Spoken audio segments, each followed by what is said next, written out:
Alléluia. Gloire au nom de Jésus. Amen. Est-ce qu'on peut acclamer encore une fois le Seigneur? Alléluia. Gloire au nom de Jésus. Je disais à l'arrière au frère Paul que ça, il y a des moments où des fois, comme tu n'es pas totalement prêt, tu es en train de faire des choses à l'arrière, genre, tu espères que le dirigeant de chant il continue genre, un peu plus le temps que tu as le temps, mais sauf que lui aussi il finit vite. Mais nous rendons grâce à Dieu, ils font un bon travail, un excellent travail. Alléluia. Tu te dis, vas-y, continue à chanter encore un peu, tu sais. Alléluia. Mais le Seigneur est bon. Amen. Alléluia. Lui, il a fini son travail. Il dit, ok, j'ai fini mon pas. Prenez votre pas. Gloire à Dieu. Le Seigneur est bon. Amen. Dis à ton voisin, le Seigneur est bon. Alléluia. Je ne sais pas pour vous, mais moi, je suis content d'être dans la maison du Seigneur ce soir. Et je bénis beaucoup le Seigneur pour sa présence. Amen. Alléluia. Nous allons maintenant aller nous allons commencer une série aujourd'hui. Je sais que pourquoi j'avais vraiment pensé à cela depuis et je n'avais pas les notes, mais j'ai pu avoir les notes. J'ai pris les notes du pasteur et nous allons commencer cette série sur la fin des temps. Vraiment, je ressentais vraiment cela de faire cela à long terme et Dieu a fait grâce. On a encore beaucoup plus de support maintenant. Le rabbin est venu, il nous a donné encore d'autres supports et je sais qu'avec le temps, on va avoir plus de détails encore sur comprendre la fin des temps. Qui veut comprendre les derniers temps dans lesquels nous sommes? Alléluia. Et nous allons voir cela aujourd'hui. Aujourd'hui, nous allons faire la première partie. Amen. Alléluia. Si on peut, on va lire un passage, Matthieu chapitre 16, 2 à 3. Alléluia. Matthieu chapitre 16, 2 à 3. J'ai oublié de mentionner que les formulaires pour ceux qui veulent aller en Israël, c'est à l'arrière. Je pense qu'il y en a encore, c'est là. Donc, si vous voulez vraiment y aller, il faut le remplir. Amen. Il y en a plusieurs. Le frère Steve a ça à l'arrière et tout. Je sais que les montants, c'est des montants, c'est $3,600 US. Hein? Comment? Non? C'est $3,600. Mais tu sais, tu peux demander à Dieu. Dieu va te donner l'argent. Si tu veux y aller, demande au Seigneur. Dieu peut faire, tu vas y aller. Amen. C'est pour le mois d'avril 2024. Bon, beaucoup d'entre nous, en tout cas nous avons mis par la foi. Amen. Voilà, on s'est inscrit par la foi parce que nous sommes des gens de foi. Mais je ne sais pas pour vous, mais nous aimerions y aller en Israël. C'est magnifique. Et donc, si vous voulez, remplissez. Il reste encore quelques mois et Dieu peut faire un miracle. Amen. Tu peux être en train de faire des travaux chez toi. Tu casses un mur et puis tu trouves un sac. Et puis 20 000. Bon, toi tu dis 20 000. J'ai 2 millions. Oui. Ouais, voilà, c'est ça. Voilà, c'est possible. Et puis tu dis, oh, alléluia. Et je vais aller en Israël. Amen. Et le Seigneur est bon. Gloire à Dieu. Nous allons maintenant prier le Seigneur Jésus. Matthieu chapitre 16, 2 à 3. Matthieu chapitre 16, 2 à 3. Alléluia. Si vous l'avez, vous pouvez dire Amen. Voilà. Sinon, vous pouvez aussi arriver aussi à l'écran. L'Écriture nous dit, la Bible dit, Jésus leur répondit, le soir vous dites, il fera beau, car le ciel est rouge. Oui. Et le matin, il y aura de l'orage aujourd'hui, car le ciel est d'un rouge sombre. Vous savez discerner l'aspect du ciel et vous ne pouvez discerner les signes des temps. Amen. Alléluia. Prions le Seigneur. Papa, nous te rendons grâce ce soir. Nous te bénissons, nous te remercions pour ton amour et ta bonté. Merci pour le privilège d'être dans ta présence ce soir, Papa. Alléluia. Alors que nous commençons cette nouvelle série, Père, nous avons besoin de ta grâce, de ton onction, parce que nous voulons comprendre les temps dans lesquels nous sommes, Seigneur. La Bible, ta parole déclare que tes enfants savaient dans quel temps, ils savaient discerner les temps, et nous voulons être capables de discerner, Seigneur, Papa, les temps dans lesquels nous sommes, afin de pouvoir vivre, Papa, selon ta volonté, mon Dieu. Alléluia. Papa, prends le contrôle des moments qui vont suivre. Aide-moi à donner ta parole sans crainte ni faveur, avec amour, simplicité, autorité et puissance, qu'elle trouve de la place dans nos cœurs, qu'elle germe et produise des fruits, que ces fruits nous conduisent à la vie éternelle. C'est dans le nom de Jésus-Christ que nous avons prié. Nous disons tous Amen. Alléluia. Acclame encore une fois le Seigneur Jésus. Alléluia. Amen.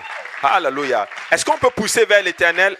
Ne laissez pas seulement la sœur Geneviève prendre toutes les bénédictions. Amen. Alléluia. Gloire au nom de Jésus. Alléluia. Et le Seigneur est vraiment bon. Et vous pouvez vous asseoir dans la présence de Dieu. Amen. Alléluia. Moi, je pense que quand on va aller au ciel, alléluia, les anges vont venir dire, on entendait toujours la sœur Geneviève. Alléluia. Amen. Gloire à Dieu. Amen, amen. Donc, nous allons maintenant aller dans la parole de Dieu. Le titre de notre enseignement, je ne sais pas s'ils ont réussi à être prêts à l'arrière. Non? Hein? Ça ne marche pas? Le PowerPoint, il ne marche pas? Comment? Tu n'arrives pas à l'afficher? Pour moi, alléluia. Bon, je n'entends pas, alléluia. Mais il n'arrive pas à l'ouvrir. Pardon, arrive à l'ouvrir, s'il vous plaît. Alléluia. Ils ont 2 informaticiens à l'arrière. Amen. Mais pardon, fais-le-moi. Arrive à l'ouvrir. Alléluia. Et maintenant, nous allons étudier à la fin des temps parce que nous sommes dans les derniers jours. Qui peut dire Amen que c'est fini? Il ne reste plus beaucoup, les amis. Tu sais, des fois, tu regardes, tu t'assois comme ça. Moi, je me demande même si on... Bon, je ne suis pas en train de donner une date. Amen. Mais si tu... des fois, tu as même l'impression qu'on ne va pas faire plus que 10 ans. Ouais. La soeur Inès s'est dit, papa, non, parce que ça peut être plus que ça aussi, hein, mais tu regardes comment les choses évoluent, regardez l'intelligence artificielle, là où ça va, ils sont même en train de se demander, est-ce qu'il ne faut pas limiter cette affaire-là, là, tout est là, ça va trop vite. Amen. Mais la Bible dit maintenant, dans Matthieu chapitre 16, versets 2 à 3, Jésus leur répondit, le soir, vous dites, il fera beau car le ciel est rouge. Et le matin, il y aura de l'orage aujourd'hui car le ciel est d'un rouge sombre. Vous savez discerner l'aspect du ciel et vous ne pouvez discerner les signes des temps. Donc, quand tu regardes le ciel, tu peux savoir s'il va faire beau ou s'il va pleuvoir. Moi, par exemple, je ne suis pas météorologue, mais je vous assure, en hiver, quand je regarde, je peux regarder le ciel et te dire il va neiger demain. Pourquoi? Parce que j'ai appris à discerner un peu. Je sais quand il va neiger, à quoi ça ressemble. Vous voyez? Oh, merci Seigneur Jésus. Alléluia. Alléluia. Donc, tu sais ces choses-là. Donc, le Seigneur dit, comme vous savez discerner l'aspect des temps, nous devons aussi être capables de discerner les temps dans lesquels nous sommes. Il y a une tribu d'Israël qui avait, eux, cette particularité. Ils savaient discerner le temps. Qui peut me dire c'est quelle tribu? Merci beaucoup. C'était la tribu d'Issachar. Issachar avait cette particularité, c'est qu'eux, ils savaient discerner le temps. Donc, tout Israël, quand il y avait un problème, c'est Issachar qu'on allait voir. Pour dire, toi, tu connais les temps. Dis-nous dans quel temps on est. Et Issachar allait leur dire et tout. Vous savez que chaque tribu avait sa particularité. Donc, l'enfant de Dieu aujourd'hui doit savoir les temps dans lesquels nous sommes. Nous sommes dans les derniers jours. Peuple de Dieu, nous sommes dans les derniers jours. Un verset sur 30 dans la Bible mentionne le sujet de la fin des temps, ou mentionne même le temps du retour de notre Seigneur Jésus sur la terre. Donc, il est important de comprendre que la prophétie prouve que la Bible est vraie. Les Écritures, tout montre que la parole de Dieu est vraie. Écoutez-moi très bien, le rabbin en a parlé ce matin.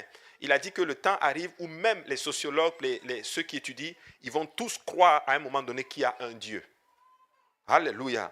Dieu existe. Alléluia. Dieu existe et la parole, la Bible est vraie. La Bible est vraiment réelle. Alléluia. Et il y a 3 avertissements concernant la prophétie. Alléluia. C'est ne pas perdre de vue, ne pas perdre la vue d'ensemble dans les détails. Alléluia. Vous savez, quand je fais l'étude biblique ici les lundis, parce que quand c'était la dernière leçon, alléluia, je suis tellement content d'avoir fini la parole de Dieu. Alléluia, c'était bon. C'était la joie. Alléluia. J'enseignais, je suis arrivé, ce n'était pas planifié que j'allais finir. Et quand j'enseigne, je glisse la slide. Et puis à un moment donné, j'essaie d'aller, il n'y a plus. C'est fini. C'est fini. Alléluia, j'étais heureux. Mais on a parlé de tout cela. Mais pourquoi je vous dis cela? Parce que il y avait des questions sur des petits détails, par exemple. Mais pasteur Abou, alléluia, il y en a qui vont être sauvés à travers la tribulation. Ça va être qui? Mais s'il y a quelqu'un, par exemple, pendant la tribulation, qui n'est pas juif, par exemple, qui se reconvertit, et qui tu vois, c'est des petits détails. C'est des petits détails. Amen. Et ça, je le disais toujours, vous savez, il y a des petits détails que je ne sais pas. Mais il y a une vue d'ensemble maintenant qu'il ne faut pas perdre. Et c'est ça qu'il faut comprendre avec la prophétie. Dans la prophétie, il y a une vue d'ensemble, mais il ne faut pas rester dans les petits détails, sinon tu vas te perdre. Deuxième point qu'il ne faut pas, deuxième avertissement, faire attention aux enseignements de la prophétie, par exemple, apostasie et réveil et tout. Qu'est-ce que ça veut dire par là? Ça veut dire par exemple que des fois, nous sommes dans un temps où c'est trop prophétie. Trop de prophétie. Alléluia. Prophétie. Et il faut faire attention, sinon tu vas t'égarer, en d'autres termes. Il faut juste avoir une vue d'ensemble, te dire que nous sommes en train d'aller vers la fin et te dire en tout cas, je me prépare et je me mets dans les conditions pour pouvoir justement être sauvé. Troisième point, ne perds pas la responsabilité au milieu de la curiosité. Qu'est-ce que ça veut dire? Ça veut dire que des fois, tu vas être tellement curieux, tu veux tellement savoir piqui, que tu perds en d'autres termes la responsabilité. En d'autres termes, notre but, c'est de gagner les âmes. En d'autres termes, nous voulons sauver les gens. Nous voulons continuer à évangéliser, continuer à faire des études bibliques, continuer à enseigner, continuer à donner de l'amour, continuer à faire tout notre possible, en d'autres termes, pour que les gens parviennent au salut. Gloire à Dieu. Amen. Alléluia. Et quand tu vas dans la parole du Seigneur, Daniel, le prophète, a parlé. Si tu lis le livre de Daniel, tu vas bien comprendre que Daniel a prophétisé sur la fin des temps. L'apôtre Jean aussi. Et souvent, tu vas voir que le livre de Daniel, plutôt le livre de l'Apocalypse, va confirmer un peu les prophéties de Daniel. Alléluia. Regardez ce que la Bible dit dans Daniel chapitre 12, verset 4. La Bible dit, toi, Daniel, tiens secrètes ces paroles et scelle le livre jusqu'au temps de la fin. Plusieurs alors le liront et la connaissance augmentera. Plusieurs le liront et la connaissance augmentera. La Bible dit que la connaissance va augmenter. Savez-vous, la connaissance, écoutez, tu parles de connaissance là, les gens savent des choses aujourd'hui. Aujourd'hui, c'est fou à quel point les gens, ils ont une connaissance poussée sur des détails comme pas possible. Regardez l'intelligence artificielle. Je lisais, j'ai vu ça quelque part, je ne sais plus, où ils sont en train de se demander, est-ce qu'il ne faut pas limiter cette affaire-là, parce que ça va trop loin. ChatGPT, ce truc-là, c'est terrible. C'est terrible. Tu tapes juste, tu as besoin de quelque chose, tu le tapes. Écoutez, j'ai tapé, donne-moi la différence entre le baptême au nom de Jésus et le baptême du Saint-Esprit. Il te le sort complètement, il parle même de nous. Oui. J'ai tapé, qui est David Bernard? Il te sort ça. C'est terrible, c'est violent. Tu peux lui dire, écris-moi une lettre de présentation. Il va te l'écrire. Des sermons bibliques. Tu vois, attends, est-ce qu'il y a quelqu'un derrière? C'est vraiment l'intelligence artificielle dont on parle là. Est-ce que c'est un ordinateur qui va chercher des données? C'est terrible. Écoutez, c'est fou, hein? La connaissance a augmenté. La connaissance a augmenté. Et ce n'est pas évident. Donc, la parole de Dieu est vraiment vraie. La Bible dit, plusieurs vont le dire, la connaissance va augmenter. Ça, c'est la connaissance générale. Mais même si tu vois dans la parole de Dieu, dans la Bible, les affaires de Dieu, si tu veux connaître Dieu, tu vas rencontrer Dieu. C'est pour ça que des fois, quand on va aller au ciel, peuple de Dieu, écoutez-moi, vous n'aurez aucune excuse à ne pas servir le Seigneur. Dieu va vous dire, j'ai mis tout devant toi pour que tu ne passes pas à côté de me connaître. Alléluia. Amen. Apocalypse 22, 10 dit ceci, et il me dit, ne scelle point les paroles de la prophétie de ce livre, car le temps est proche. Jean dit que le temps est proche. Les apôtres vivaient comme si le Seigneur allait revenir en leur temps. Ça les a aidés à vivre totalement pour Dieu. Ils ont vécu comme si Jésus revenait là tout de suite.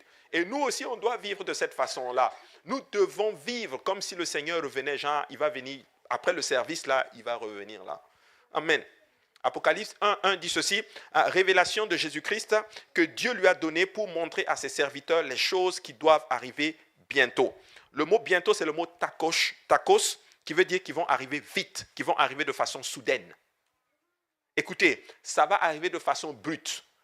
Ça va arriver, peut-être certains seront à l'église. Peut-être que la trompette peut sonner là maintenant.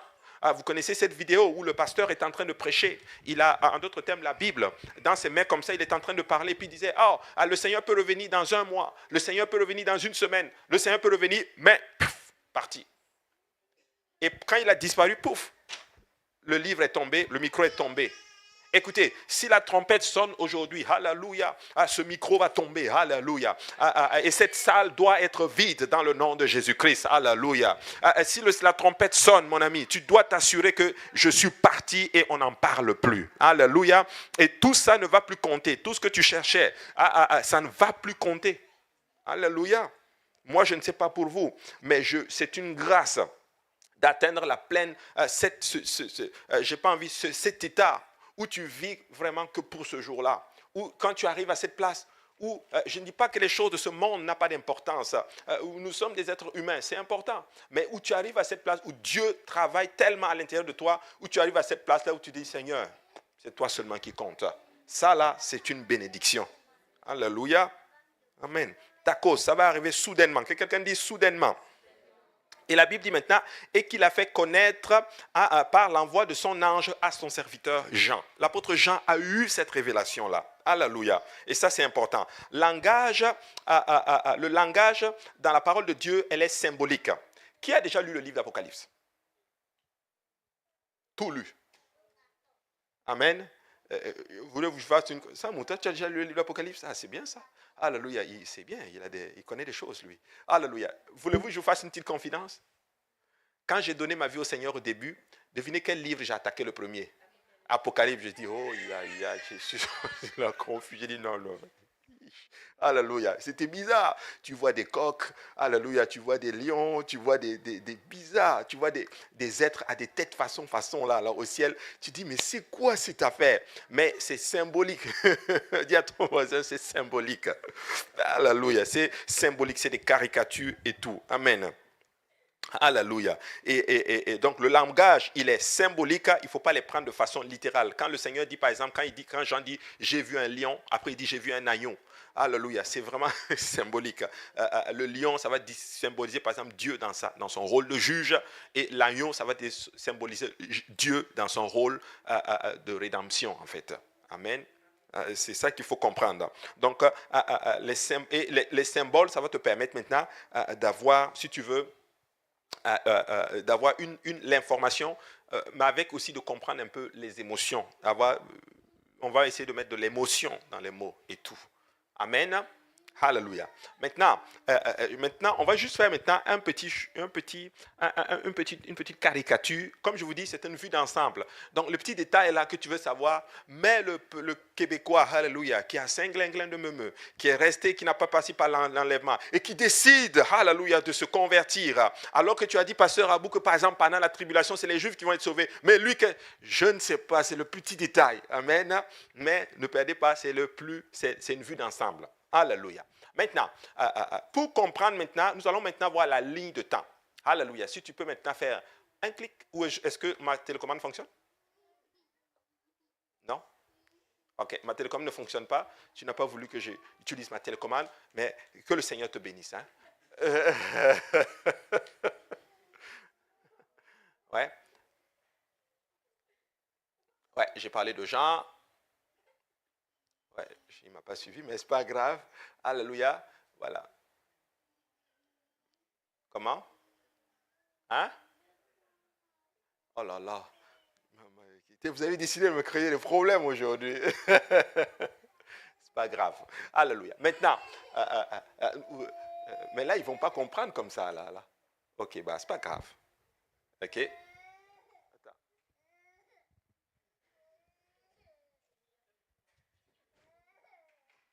Ok. Bon. Ma télécommande ne fonctionne pas non plus. C'est vraiment la journée aujourd'hui. Ok. Vous avez la ligne des temps. Vous voyez la ligne, la flèche rouge, c'est la ligne de temps. Amen. Donc, sur la ligne des temps, actuellement, ce qui se passe, nous avons les signes. Alléluia. Nous avons les signes. Ici, normalement, quand tu avais l'animation, là, il n'y a pas tout ça. Quand tu fais un clic, tu vas voir la ligne des temps. Et puis, tu vas voir maintenant les signes. Les signes, c'est ce qui est en train d'arriver aujourd'hui. Ce qui est en train d'arriver maintenant. Amen. Et c'est quoi les signes? Nous sommes en train de le voir. Nous avons des guerres partout. Nous avons comment on appelle cela? De la famine partout. Ces choses sont en train d'arriver. Alléluia. Ces choses sont en train d'arriver. Et vous devez prêter attention. Nous sommes vraiment dans les derniers jours. Et après cela, après les signes, la Bible dit que l'enlèvement va arriver. L'enlèvement va arriver de façon soudaine, de façon brute en fait. C'est-à-dire pendant qu'on est là, vous allez voir des gens vont disparaître devant vous. Et oui, on est assis là comme ça, paf, en un clin d'œil. Écoute, un clin d'œil, tu n'as même pas le temps de t'asseoir et dire, Seigneur Jésus, pardonne-moi. Je vais appeler pasteur pour qu'il me baptise au nom du Seigneur Jésus-Christ. Tu n'as pas le temps. Un clin d'œil, cache, c'est fini. Donc, nous n'avons pas le temps. Et la Bible dit que quand la trompette va sonner, pif, l'église va être enlevée. L'église va monter au ciel. L'église, c'est qui? L'église, ce n'est pas ce bâtiment-là. Ce n'est pas tous ceux qui sont dans ce bâtiment, non. C'est tous ceux qui ont obéi à l'évangile. Tous ceux qui se sont repentis, qui ont été baptisés au nom de Jésus, qui ont été remplis du Saint-Esprit, alléluia, et qui marchent dans la sanctification. Ils vont monter au ciel. Et c'est ce que la Bible déclare. Et après que l'enlèvement arrive, c'est pour ça que tu vois, il y a les signes, ensuite tu vois l'enlèvement, la flèche qui va en haut. Maintenant, après cela, la Bible dit qu'il va y avoir 7 années de tribulation sur la face de la terre. Donc, là, on est en train de voir les signes, et pouf, la trompette va sonner, nous montons au ciel, et après cela, il va y avoir une tribulation, 7 années de tribulation qui va arriver.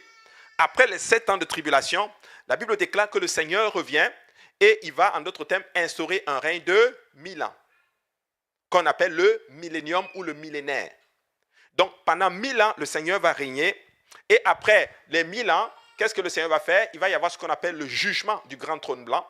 Et après le jugement du grand trône blanc, nous allons maintenant tomber dans ce qu'on appelle, nous allons rentrer dans ce qu'on appelle l'éternité. Amen. Alléluia. Je pense qu'il n'y a toujours pas d'animation. Alléluia, ça arrive. Si ça arrive, comme ça, vous allez voir, vous allez être content et tout. Parce que quand il y a des animations, on est touche, c'est bien, on comprend mieux. Tu vois? Regarde. Alléluia.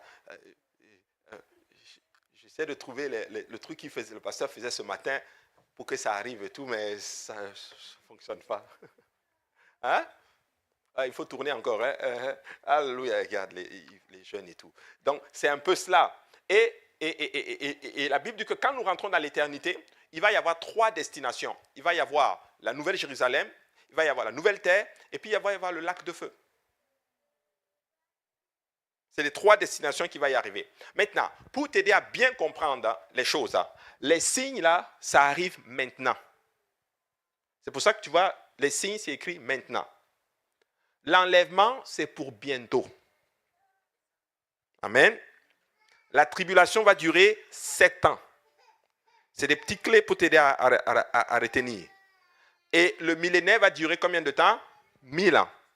Le jugement va marquer la fin et l'éternité, ça va être à jamais. Donc, ça va t'aider à bien comprendre, en d'autres termes, les temps dans lesquels nous sommes.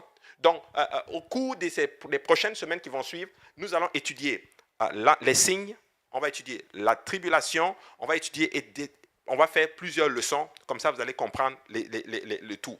Mais aujourd'hui, nous allons juste étudier, alléluia, oh merci beaucoup, ça fonctionne. Donc, si tu fais un clic,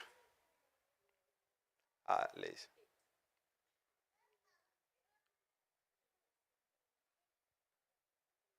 Attends.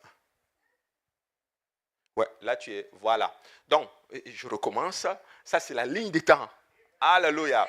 Nous sommes dans la ligne des temps. Alléluia. Dis à ton voisin, ils sont arrivés. Bravo à l'équipe Haïti.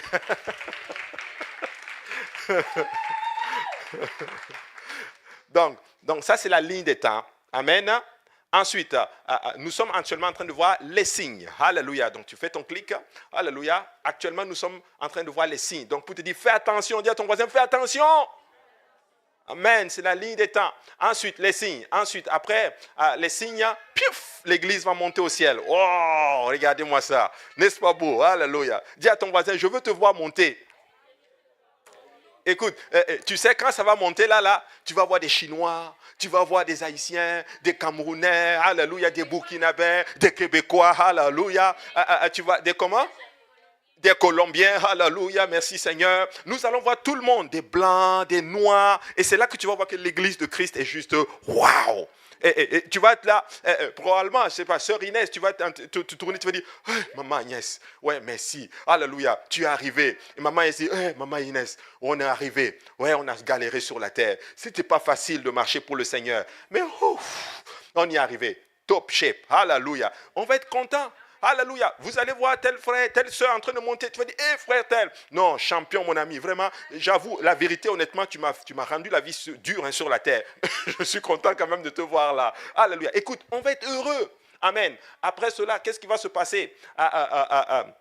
Après, il y aura maintenant la tribulation. La tribulation, c'est que le monde va tomber littéralement comme dans le jugement. Non seulement le jugement de Dieu, mais en même temps le jugement du diable aussi. Il y aura des famines, le catastrophe. Ça va être vraiment, si tu veux, on dit 7 ans, mais si tu veux, c'est 3 ans et demi. Mais je vais vous expliquer la semaine prochaine pourquoi on dit 3 ans et demi. Donc, si tu cliques encore, donc, il va y avoir 7 années de tribulation. Écoutez-moi très bien. Tu ne veux pas vivre la tribulation. Tu ne veux vraiment pas vivre la tribulation. Alléluia. Donc, si tu cliques, tu vas voir maintenant, il y aura maintenant la tribulation.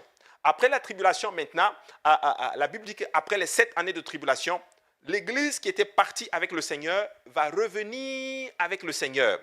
Alléluia. Donc, si tu cliques, voilà, nous revenons. Dis à ton voisin, nous revenons. Alléluia, mais pas pour rester ici. Enfin, oui, certes, pour rester un peu, mais pas pour vivre dans les mêmes conditions. Nous allons venir, nous allons vaincre maintenant l'Antéchrist. Alléluia. Et nous allons régner avec Christ pendant 1000 ans. Waouh! Alléluia. Frère tel va être directeur du département culturel, je ne sais pas moi, de la côte Est. L'autre va devenir ministre, je ne sais pas de quelque part. C'est nous qui allons régner avec Christ. La Bible déclare, c'est pour ça que Zacharie dit, et son nom sera le seul nom, le Seigneur sera le roi de toute la terre.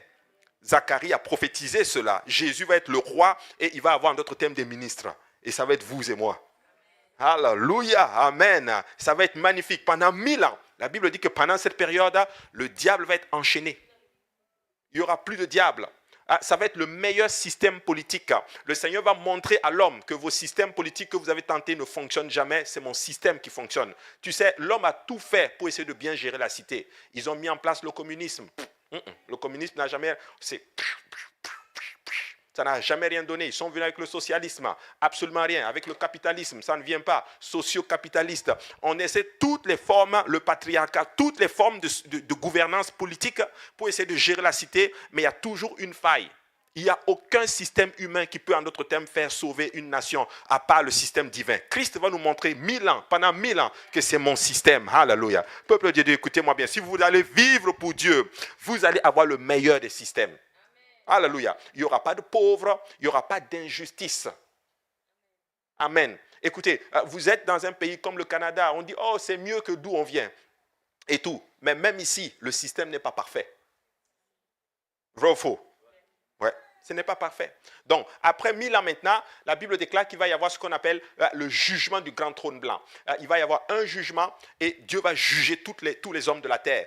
Nous aussi, les chrétiens, nous allons passer devant le trône blanc, mais ça ne va pas être pour être jugé, mais c'est pour avoir ce qu'on appelle des récompenses. Dis à ton voisin des récompenses. Vous savez, nous allons tous être sauvés. Amen. Mais nous n'allons pas tous avoir la même récompense. Ça veut dire que aussi, il y en a qui ont travaillé plus que d'autres pour Dieu. On va tous être sauvés. Ceux qui ont obéi à l'évangile, c'est-à-dire repentis, baptisés au nom de Jésus, remplis du Saint-Esprit, on est sauvés, on va au ciel. Mais, quand on va au ciel, quand on va passer, on va dire, frère Cédric, toi, tu as beaucoup travaillé pour Dieu, alléluia, on te donne un château, alléluia, un château d'or, toi, vas-y. Maintenant, une autre personne va arriver, mais moi, je veux la même chose que pasteur Cédric. Mais, est-ce que tu as travaillé comme pasteur Cédric? Sœur telle a travaillé fort. Et quand on dit travailler, ce n'est pas visible. Hein? Il y en a qui prient pour les autres. Il y en a qui encouragent les autres. Il y en a qui font des choses secrètes. Écoutez-moi bien, moi je crois que ce jour-là, la récompense de certaines personnes, vous allez être choqués. Ah oui, vous allez voir certaines personnes, quand on va vous dire, voici sa récompense. Mais Seigneur, cette personne ne faisait rien. Est-ce que tu savais ce que la personne faisait dans le secret? Peuple de Dieu, écoutez-moi très bien. Ce n'est pas ce que le pasteur mentionne tout le temps. Mais c'est lui toujours qu'on mentionne, c'est elle toujours qu'on mentionne, c'est pas ça là. Écoute, si tu travailles, même si pasteur ne te mentionne pas et que pasteur n'a rien vu, c'est pas grave. Jésus, lui, il t'a vu et il te rendra cela au temps convenable. Alléluia. Écoutez, il y a certaines choses que vous faites là. Seule l'éternité va nous révéler, en d'autres termes, la pertinence des choses que vous avez faites dans le secret pour le Seigneur. N'est-il pas écrit que ce qui est secret sera montré à nu? Alléluia. Donc ça, c'est le jugement du grand trône blanc. Et après le jugement du grand trône blanc maintenant, nous rentrons maintenant dans l'éternité. Ceux qui ne sont pas, les chrétiens, plutôt les non-chrétiens, ceux qui n'ont pas obéi à l'évangile, eux, certains vont être dans la nouvelle terre, parce que l'ancienne sera détruite, et il y aura une nouvelle terre, et il y en a qui vont être, nous on va être dans la nouvelle Jérusalem en haut, amen, elle vient du ciel, cette ville-là vient du ciel, et il va y avoir maintenant le lac de feu, et c'est là que Satan et ceux qui n'ont pas obéi au Seigneur vont y aller. Maintenant, les signes, si tu veux maintenant bien comprendre, les signes arrivent maintenant. Si tu cliques, alléluia, les signes arrivent, clique. Bon, l'enlèvement, stipulation, alléluia, voilà. Ouais, c'est pas moi qui l'ai fait. Je fais mon mea culpa quand même. Mais les signes arrivent maintenant. Alléluia. Quelqu'un dise maintenant. Matthieu chapitre 24 et 3 dit ceci. La Bible dit, il s'assit sur la montagne des Oliviers et les disciples vinrent en particulier lui faire cette question. Dis-nous quand cela arrivera-t-il et quel sera le signe de ton avènement et de la fin du monde?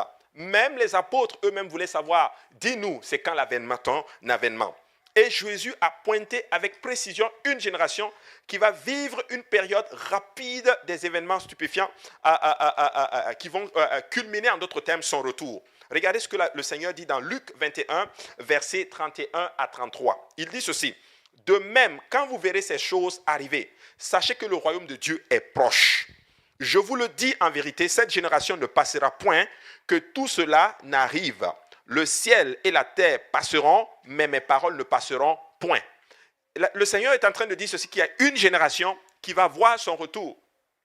Maintenant, quand tu lis le texte, moi j'ai lu le texte, certains pensent qu'il parlait de la génération qui était là, avec lui. Parce que si c'est la génération qui était là avec lui, cette génération est déjà passée depuis. Vrai ou faux? Mais ici, il faut bien comprendre le texte. Il est en train de dire qu'il y a une génération qui va voir les signes. Et cette génération qui voit les signes, cette génération ne va pas passer avant que cette chose n'arrive. Mais je suis là pour te choquer, la génération qui voit les signes, c'est la nôtre. C'est nous autres. Donc cette génération ne va pas passer tant que l'enlèvement n'arrive. C'est pour ça que je dis, là, la vérité, une génération, c'est combien? 80, 90, 70, 80, 90 ans. Soyons vraiment très conservateurs. Disons 100. Mais c'est vraiment pour vraiment, soyons gentils là, gens te donner pour que tu sois content.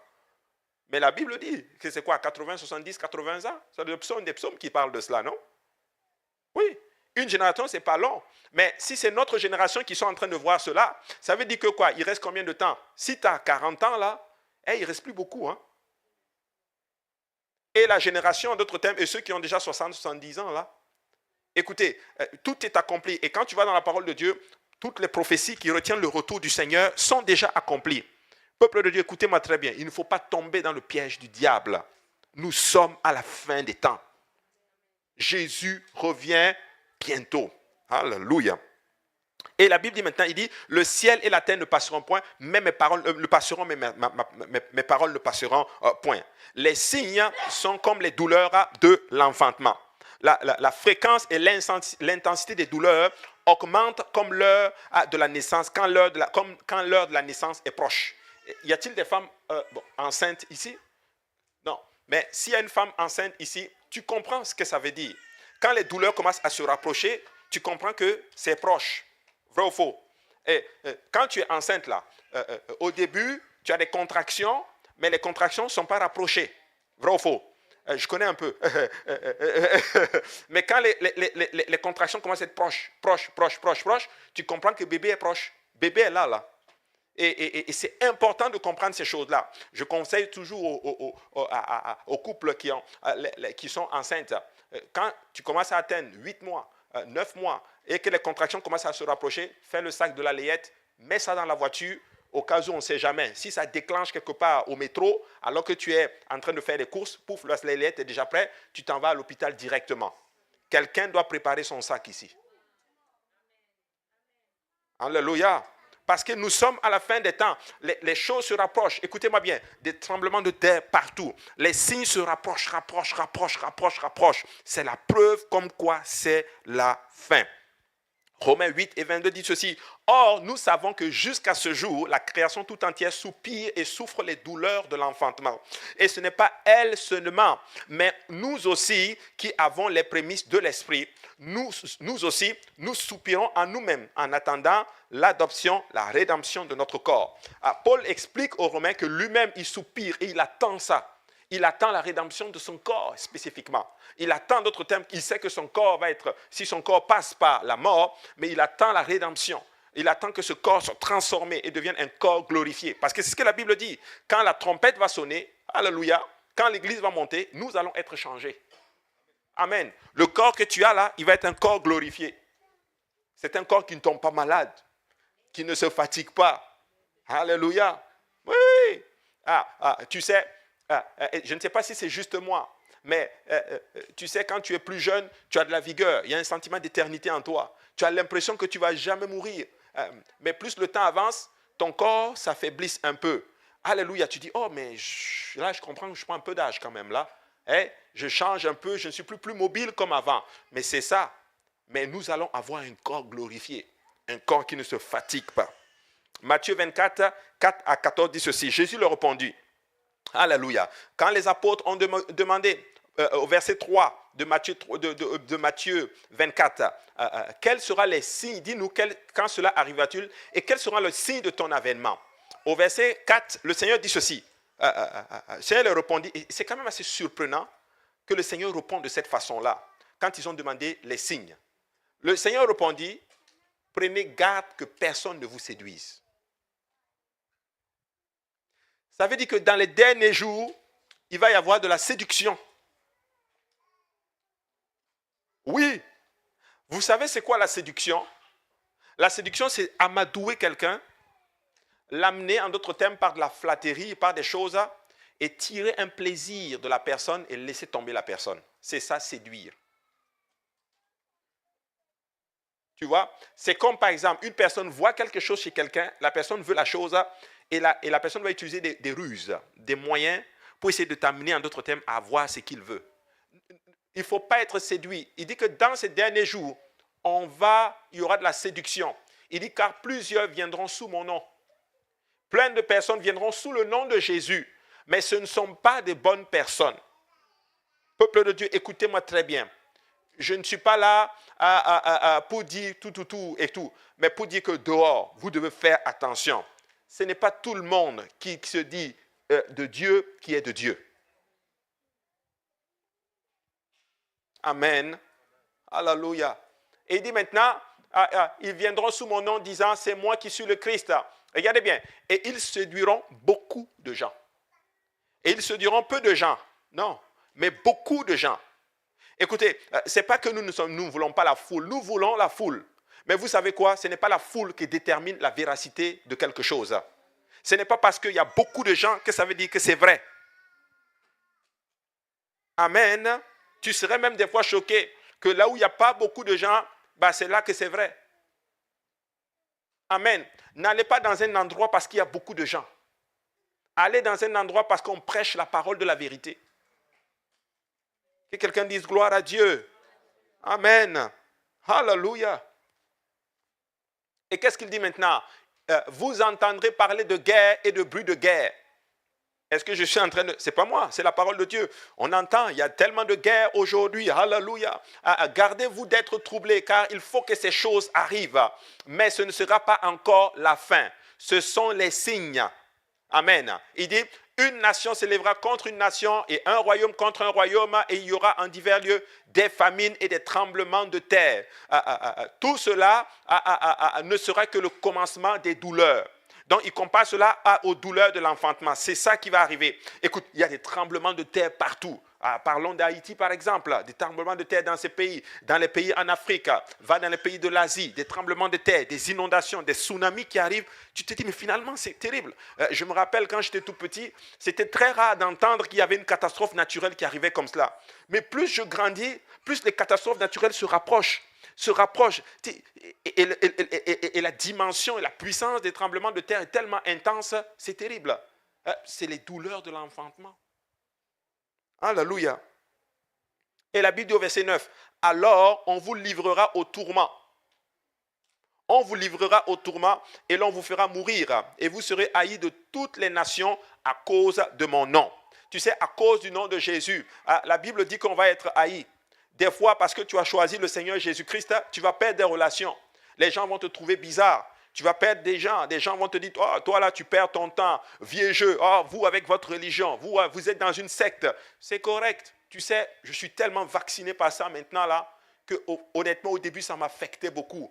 Ça ne m'affecte plus, ça ne m'affecte plus. C'est correct, c'est correct. Oh là, on va être haï à cause du nom de Jésus. Pas parce que tu as mal fait, parce que tu as bien fait. C'est terrible, hein? Alléluia. Et là, il dit maintenant, alors plusieurs succomberont. Tu sais, le mot succomber ici, là, tu seras choqué. Alors plusieurs seront offensés. C'est le mot offensé. C'est un des signes de la fin des temps. Beaucoup de personnes vont être offensées. Oui. Ils sont blessés à l'intérieur, ils sont offensés et leurs offenses les poussent à prendre une décision. C'est un signe de la fin des temps. Ce n'est pas moi qui dis, c'est Jésus qui parle. Il dit, voici les signes. Va étudier bien. Et plusieurs seront offensés. Écoutez-moi bien. Ici, là, on n'est pas parfait. Ici, là, c'est l'arche de Noé. Il y avait des animaux, ça sent mauvais. On va se blesser. Mais on s'aime quand même, non? On s'aime quand même. On est parfait, on n'est pas parfait, là. Mais on va se blesser. Je vais te faire du mal un jour. Enfin, te faire du mal. Je vais t'offenser un jour, frère Cédric. Tu vas m'offenser un jour. Toi, tu vas m'offenser un jour, tel va t'offenser un jour, tel va te marcher un peu dessus, mais tu vas quitter l'église pour ça? Tu vas quitter l'arche pour cela? Ah, on m'a blessé ici, on m'a offensé. Donc l'offense est plus grande que Jésus-Christ. Écoutez, dans l'arche, ça sentait mauvais. Quand Noé est rentré là, il y avait des animaux, il y avait les caca des animaux, il y avait les déchets des animaux. Il faisait chaud, il n'y avait qu'une seule fenêtre, une seule porte, les amis. Quand Noé est entré dans l'arche, la Bible dit qu'il est resté 7 jours. Il n'a pas fermé la porte, il était là et il attendait. Ça devait puer là-dedans, ça devait sentir la mauvais. Qui sait, peut-être qu'il y avait même la moufette dedans, dans l'arche de l'Alliance. Bon, il y avait. Ça sent mauvais, mais mon ami, tu restes là, ça sent mauvais, mais c'était la meilleure place où il fallait être lorsque le déluge a commencé. On n'a jamais dit que l'église est parfaite. Et je vais te dire pourquoi l'église n'est pas parfaite. Parce qu'il y a toi et puis il y a moi dedans. Pasteur Abou n'est pas parfait du tout. Au cas où tu penses qu'il est parfait. Un bourré de défauts comme pas possible. Mais Dieu l'aide. Abou, frère Abou, c'est quelqu'un que Dieu aime. C'est ça. Dieu l'aime. C'est pour ça que Dieu l'a sauvé et puis Dieu travaille en lui. Mais toi aussi, Dieu l'aime, Dieu t'aime toi aussi. Et Dieu travaille en tout un chacun de nous. Alors ne permettez pas à vos offenses de vous faire sortir de la présence de Dieu. Refusez l'offense. Refusez l'offense. L'offense est un piège du diable. Bitterness is trap of enemy. Oui, c'est le livre qui dit ça, non? Ceux qui font l'école biblique, c'est là. L'ennemi va utiliser cela, il va te dire, agrippe-toi à cela. Plusieurs seront offensés. Regardez bien, ils se trahiront. Quand on était hier avec le rabbin, il nous a enseigné là-dessus, sur la trahison. Oui. C'est des signes de la fin des temps. Aujourd'hui, les gens se trahissent plus qu'il y a plusieurs années. Vrai ou faux? Oui. Les gens se trahissent pour rien. Pour de l'argent, les gens vont se trahir. Pour de l'argent, pour la vaine gloire. Il a enseigné hier, le rabbin, il nous a dit que dans chaque église, dans chaque congrégation, a son Démas, a son Ananias, et puis a son Judas. Démas, c'est qui a fui, qui a laissé Paul pour le siècle présent. Ça, c'est pour ceux qui cherchent la gloire, la vaine gloire. Ananias, c'est quoi? Ça, c'est l'argent. Des gens qui vont laisser Dieu. pour l'argent. Aller chercher l'argent. Et Judas, c'est la trahison. Les gens vont se trahir, c'est un fin de temps. Écoutez-moi bien. Peu importe ce qu'on va vous faire, refusez d'être un traître. Ne trahissez jamais vos engagements. Soyez, et il nous a dit, soyez loyaux ou loyal. Amen. C'est des signes de la fin des temps. Les signes. Alléluia. Amen. Hein? C'est plus profond que nous le pensons. Et il va dire, ils se haïront les uns les autres. Tu sais, moi, j'ai enseigné la dernière fois et puis je vous ai dit, je n'arrive pas à comprendre que des enfants de Dieu puissent avoir de la haine en eux, malgré le fait que nous avons le Saint-Esprit. Tu as l'Esprit de Dieu en toi. Pourquoi? Écoute, la haine, ce n'est pas une bonne chose. Hein? La haine, c'est un poison. Paul a dit que veille à ce qu'il n'y ait aucune racine même d'amertume. Veille à cela afin que plusieurs n'en soient infectés. C'est des signes de la fin des temps. Donc les gens vont se haïr les uns les autres. Et maintenant au verset 11, qu'est-ce qu'il dit maintenant? Il dit maintenant que plusieurs faux prophètes s'élèveront et ils vont séduire beaucoup de gens. Des faux prophètes. Pourquoi? Parce que les gens aiment les prophéties aujourd'hui. Je vais prophétiser.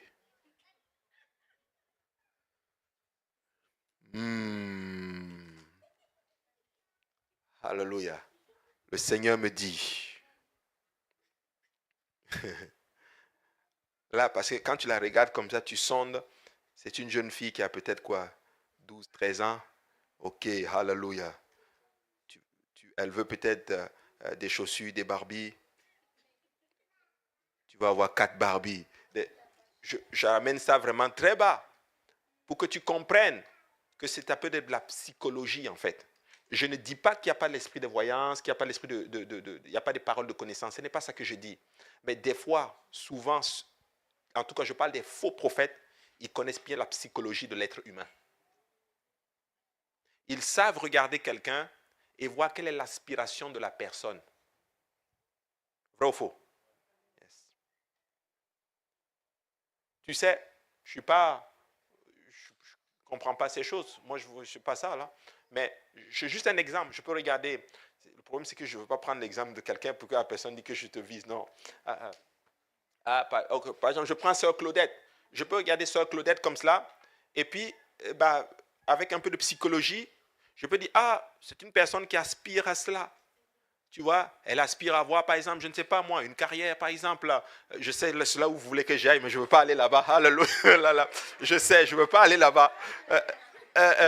Non, je dis, quand je te regarde, par exemple, je peux à l'intérieur de moi dire, c'est une jeune fille, elle aspire à avoir une carrière, elle aspire à avoir un mari, alléluia, elle aspire, tu vois. Et puis je vais essayer de jouer avec l'esprit, avec cela. Et puis commencer à parler dans ce sens-là. Vous comprenez?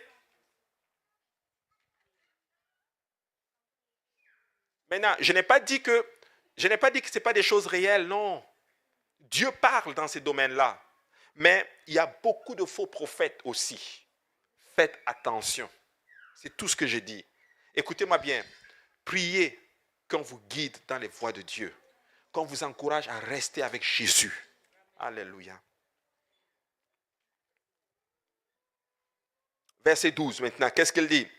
Il dit maintenant, et parce que l'iniquité se sera accrue, la charité la charité du plus grand nombre se refroidira. La charité ici, c'est l'amour agapé. Il dit la charité du plus grand nombre. Écoutez, nous devons nous aimer les uns les autres, mais avec l'amour de Dieu. Oui. Tu sais, il faut que tu aimes ton frère. Hein?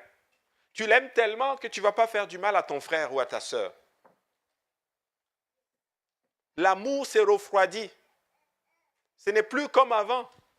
Avant, là, il y a des actions qu'on posait par amour. Mais aujourd'hui, ce n'est pas grave. Chacun se cherche. Hein? Alléluia. Tu vis ta vie et puis alléluia. Et puis c'est toi qui compte. Et puis c'est ça là. Mais il n'y a plus l'amour de Dieu. Amen. La charité s'est refroidie. Et il dit maintenant, mais celui qui persévérera jusqu'à la fin sera sauvé. Jésus dit qu'au milieu de tout ça, celui qui persévère jusqu'à la fin sera sauvé. Au verset 14, il dit, cette bonne nouvelle du royaume sera prêchée dans le monde entier pour servir de témoignage à toutes les nations. Alors viendra la fin. Beaucoup de gens se servent maintenant de cette prophétie pour dire, mais pasteur Abou, alléluia, il y a des endroits où il n'y a pas encore l'évangile. Ah, c'est sûr que Jésus ne va pas revenir. Écoute-moi bien, il n'y a pas une nation sur la face de la terre qui n'a pas encore, parce que là, il parle de nation. Pasteur Abou, mais moi, je connais le fin fond du village, au Zambie, alléluia, qui n'a jamais encore entendu. Mais en Zambie, il y a l'évangile. Il y a des chrétiens en Zambie. La nation a déjà entendu parler. Il n'y a pas une nation, même en Arabie Saoudite, il y a des chrétiens apostoliques, les amis. Alléluia. Donc cette prophétie-là, elle est accomplie. La prophétie, il y a toutes les nations ont déjà entendu parler de l'évangile. Donc Jésus reviendra, il revient vraiment bientôt. 2 Timothée chapitre 3 à 1 à 5 dit ceci.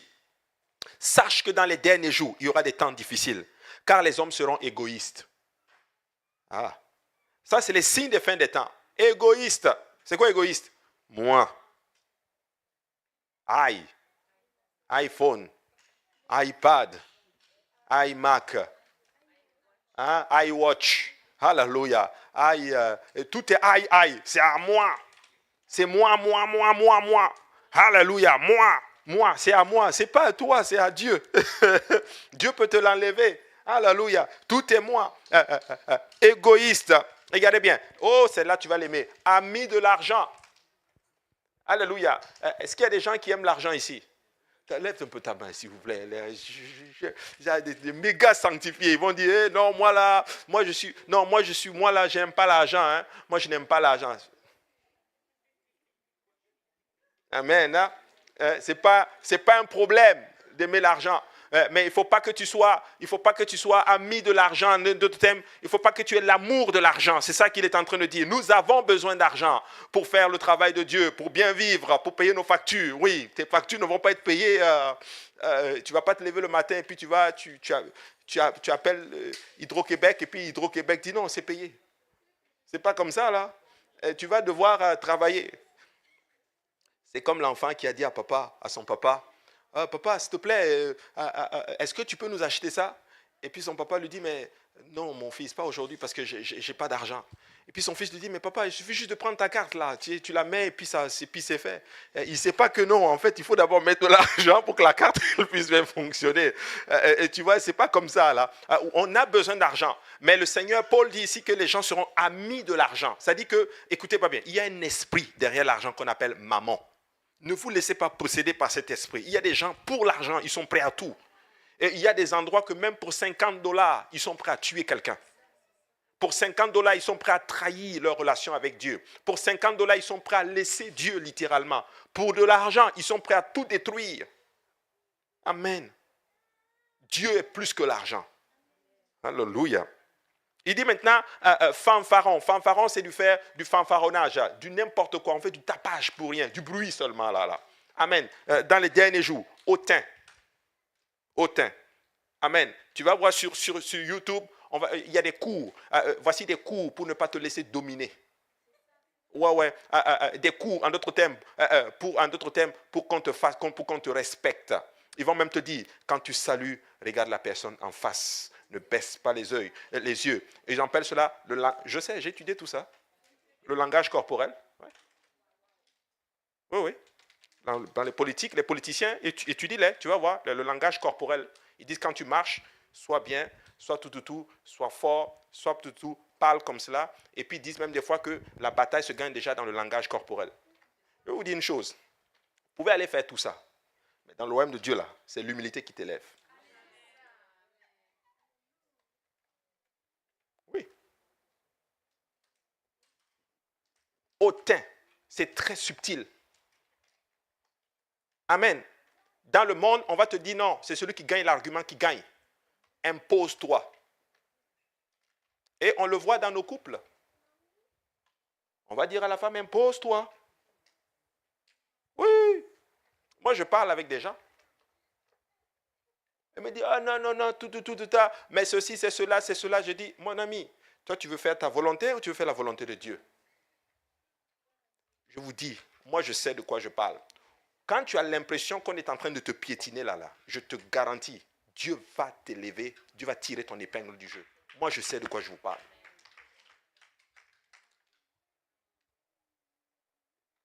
Comment vous comprenez que le roi de gloire, il est devant des hommes?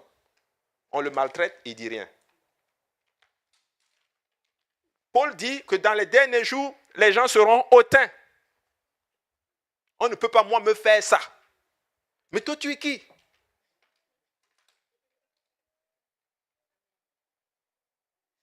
Mais oui, personne n'a le droit de me parler. Écoutez, et même les enfants. Mais oui, les enfants, ils ont la psychologie des enfants. Écoutez, quand on était petit là, bon, on nous montrait cela. Oui, je sais ça moi aussi. Elle venait, elle menaçait les enfants. Oui, ce n'est pas des Noirs, hein, c'est là-bas, là, dans les pays européens. Elle menace l'enfant. Tu ne cries pas comme ça sur tes parents. Alléluia. Écoutez, parents, vous, surtout beaucoup d'enfants, parents africains, là, on veut tellement copier l'Occident maintenant qu'on fait même pire même que ce qu'on trouve ici. C'est terrible. Moi, j'ai toujours dit ceci. Écoutez-moi très bien. Ton enfant, là, ne lui permet pas de te frapper. Et puis tu restes tranquille. Ah non, alléluia, alléluia. Il ne faut pas le toucher, sinon sa psychologie va être touchée.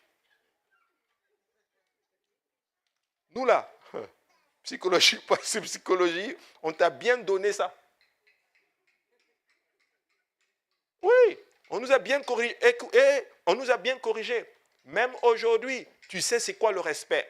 Je ne dis pas non plus qu'il faut commencer à être un méchant et puis on devient ninja karaté pour les enfants. Ce n'est pas de ça non plus que je parle non plus. Mais je dis qu'il faut donner de la correction.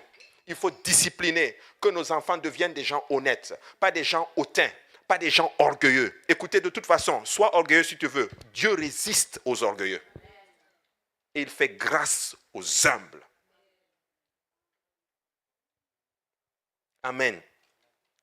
Blasphémateur. Dans les derniers jours, on n'a pas de...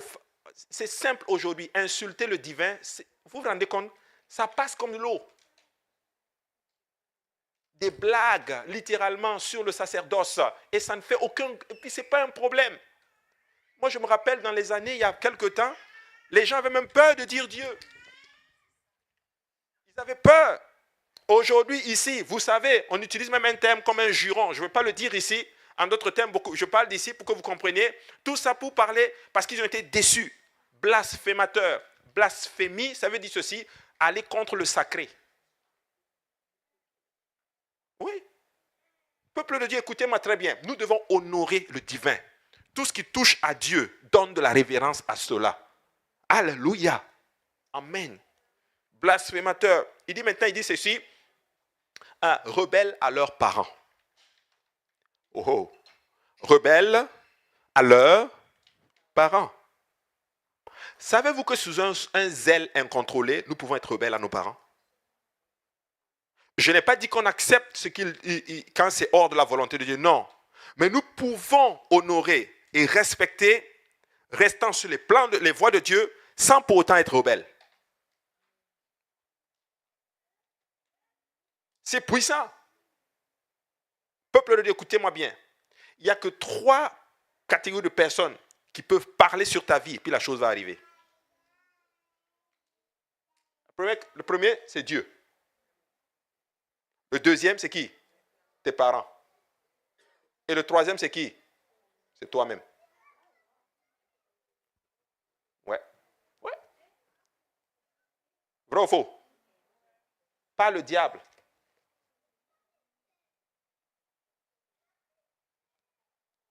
C'est vrai ce que je vous dis. C'est pour ça que tu vas voir même dans les sociétés où les gens ne connaissent même pas Dieu, avant de mourir, ils vont souvent appeler leurs enfants, viens pour que je parle sur toi. Je sais de quoi je vous parle. Alléluia. C'est important ces choses-là. Donc, Paul dit, ils sont rebelles. Maintenant, pasteur Abou, qu'en est-il si mes parents ne servent pas Dieu? Je fais comment? La Bible dit que si tes parents ne servent pas Dieu, tu dois les honorer. Mais si tes parents servent Dieu, tu dois les respecter et puis les honorer. Si tes parents disent on va adorer le fétiche, tu dis bon, non, avec vraiment tout le respect que je vous dois, je ne peux pas aller là. J'ai choisi Jésus-Christ. Mais tu peux quand même les honorer. Amen. Honorer ne veut pas dire je fais ce que vous faites. Honorer veut dire que tu fais tout ton possible pour leur mettre dans de bonnes conditions. Vous comprenez cela? Ensuite, qu'est-ce qu'il dit maintenant? Celle-là, là, ingrat. Ingrat, ça veut dire quoi? Je t'ai fait du bien. Toi, aujourd'hui, tu me rends ça avec le mal. Ou moi, toi, tu m'as fait du bien. Moi, je te rends cela avec le mal. Dieu nous a fait du bien. Nous lui rendons cela avec le mal. Aujourd'hui, il y a une ingratitude terrible. Tu sais, nous ne sommes pas parfaits, hein? Mais un jour, je t'ai fait du bien. Un jour, tu m'as fait du bien. Et je prie Dieu pour ne jamais oublier le bien que tu m'as fait. C'est dangereux. Dieu note ça. C'est vrai. Dieu note ça. Ne soyez pas ingrat envers vous. Vous comprenez cela? Paul parle de cela. Hein? Paul, pourquoi il prenait le temps de citer à Timothée, voici les choses qui vont arriver dans les derniers jours. Alléluia. Est-ce que dans un instant de colère ou dans un instant émotionnel, tu n'es pas content? Est-ce que ça annule tout le bien que je t'ai fait? Est-ce que ça annule le fait qu'on est mauvais? Non. Ça n'annule pas le fait. Donc, ce sont des choses qu'il faut comprendre. Hein? Ensuite, irréligieux. Oui. Oh, mais moi, je ne suis pas dans la religion. Hein? Nous, là, c'est une relation. La relation, là, on n'a pas besoin d'aller à l'église tous les jours. Jésus est dans mon cœur. Par exemple, aujourd'hui, alléluia, il est dans mon cœur. Mon ami, c'est la religion. Oui, ce n'est pas une religion. La religion ne sauve pas, je suis d'accord avec toi. Mais tu dois avoir une vie religieuse. Tu dois aller constamment à l'église. Tu dois prier constamment. Tu dois lire ta Bible. Tu dois avoir une discipline de vie. Ne vous trompez pas, hein? Ce sont ces dernières décennies-là qu'on a commencé à voir cela. C'est une relation. C'est où c'est écrit dans la Bible? Montre-moi.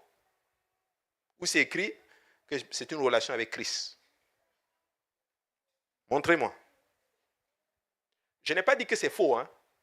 Nous avons une relation avec Christ, c'est vrai. Mais on se cache sous un faux manteau pour ne pas vivre réellement pour Jésus. Moi, je sais de quoi je vous parle. Je me suis assis et j'ai pensé. Vous savez pourquoi je parle comme cela? C'est parce que j'ai pensé tout ça.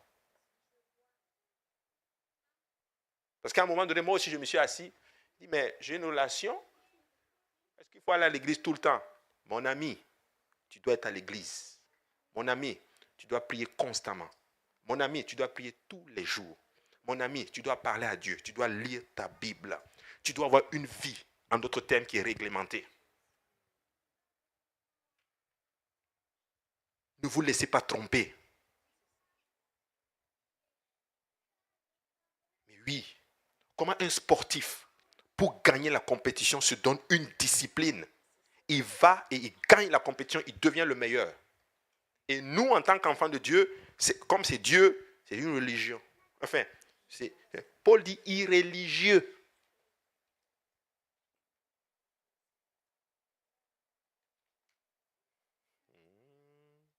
Pasteur Abou, il dure aujourd'hui. Hein? Oh là là.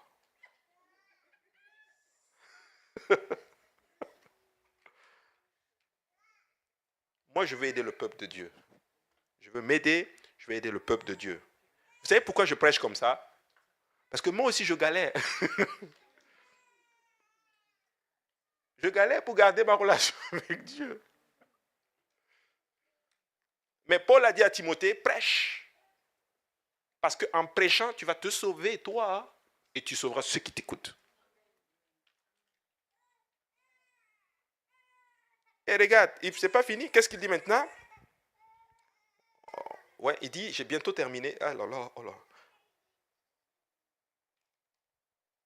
Il dit maintenant, insensible. Voilà. Ouf. Insensible, c'est quoi? Tu n'es pas sensible à la souffrance de ton frère ou à la souffrance de ta sœur. Amen. Je vous en prie, ne soyez pas comme les amis de Job. La Bible les appelle des consolateurs misérables. Quelqu'un souffre. Au lieu de le consoler, de l'encourager, on est les meilleurs des spécialistes de conseillers. Oh, je sais, c'est parce que tu as fait cela, tu es dans le péché. C'est ça qui t'arrive. Mais Dieu est bon, Dieu va être fidèle. Si tu laisses le péché, tu vas sortir de là. La personne dit, écoute, gars, je souffre déjà là, tu sais, j'ai pas besoin de ça. Tu consoles juste, ça va aller. Je te comprends. Mais oui, des fois voici, ça c'est ce que Dieu m'a montré. Des fois, regardez juste les personnes autour de vous. N'essayez même pas en d'autres termes de les moraliser. Non. Dites-le, je comprends ta souffrance et je suis avec toi. Je ne peux peut-être pas enlever la souffrance, mais je suis avec toi. Dieu a été contre les amis de Job. Il a dit aux amis de Job, vous n'avez pas parlé de moi, mon serviteur, comme il se doit. Pourtant, quand il écoute ce que ses amis disent, ça a l'air vrai. Il dit à ses amis-là, allez prendre 7 taureaux et 7 béliers et demandez à mon serviteur de prier pour vous, pour que je ne vous corrige pas ce que vous avez fait. Donc, ce qu'ils étaient en train de faire à Job là, c'était aussi dangereux que la correction de Dieu. Ça prenait 7 taureaux et 7 béliers chacun et une prière de Job pour que Dieu enlève la sentence. Des fois, nous pouvons parler à quelqu'un, on pense qu'on console quelqu'un, mais on est en train de pécher contre Dieu. Dieu m'a enseigné ça hier. C'est là que je regardais la parole de Dieu. Ouais, mais c'est ça. C'est terrible, hein? C'est puissant. Et quand tu comprends ces choses-là, tu te dis, ok, c'est ça. Insensible. Nous devons être sensibles. Je prie que Dieu fasse que tu ressentes le besoin de ton frère. Que tu sentes que la personne à côté de toi est en train de souffrir.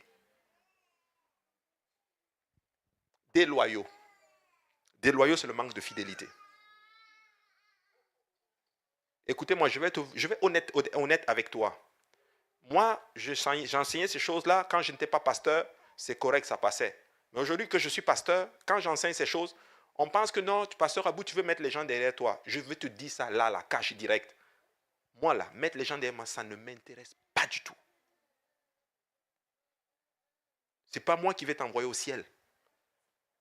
C'est Jésus. Mais vous savez quoi? Vous devez être loyal à votre église. Vous devez être loyal à votre pasteur.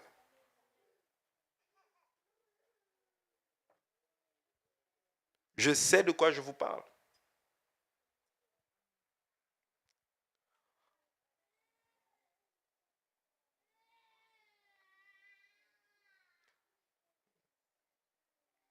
Je vais prendre la question après. Oui, c'est vrai ce que je suis en train de dire. Le pasteur n'est pas Dieu dans ta vie, non. Il n'est pas Dieu, pas du tout, du tout, du tout. Et tu sais quoi, il n'est pas parfait. Mais il faut être loyal. Le rabbin nous a parlé de cela hier. Et voici la phrase qu'il a dit. Il dit, je ne sais pas pourquoi je vous parle de cela. Mais il faut être loyal, les amis. Soyez loyal aux engagements que vous prenez devant Dieu. Les gens ne sont plus, il dit, déloyaux. Alléluia. Amen. Tiens, mais comme je dis, je n'enseigne pas ça pour ma cour. Ok, ça tombe bien. Ça tombe vraiment bien. Je vais te dire pourquoi.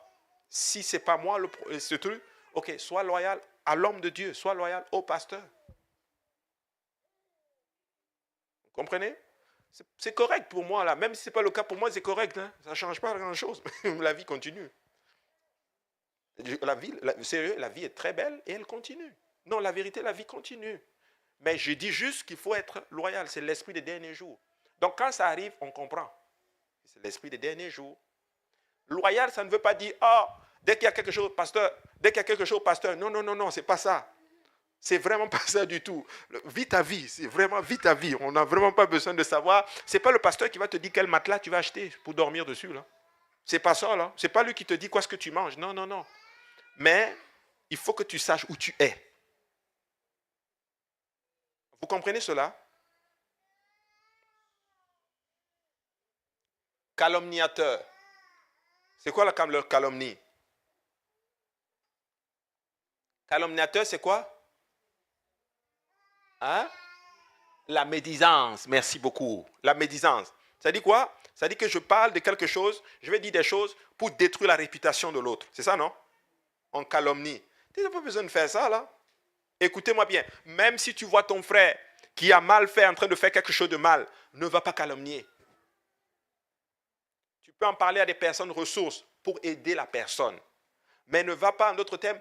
Tu as vu ça et tu as vu ça et tu as entendu ça et tu as entendu ça et tu as vu ça et tu as vu ça et c'est toi maintenant qui a diffusé toute l'information à tout le monde. Ce n'est pas une bonne chose, ça, là.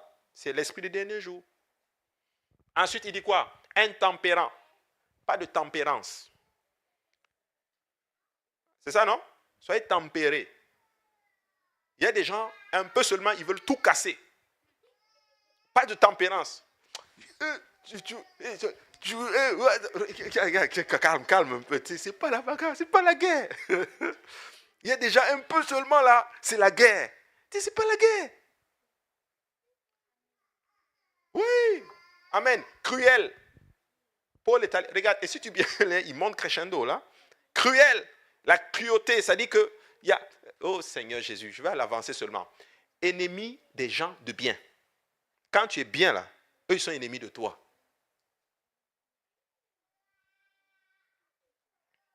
Et Paul dit maintenant, je vais dire quelque chose, c'est pas moi qui ai dit, ok? C'est pas moi qui ai dit, c'est Paul. Si tu as des problèmes, il faut aller voir Paul.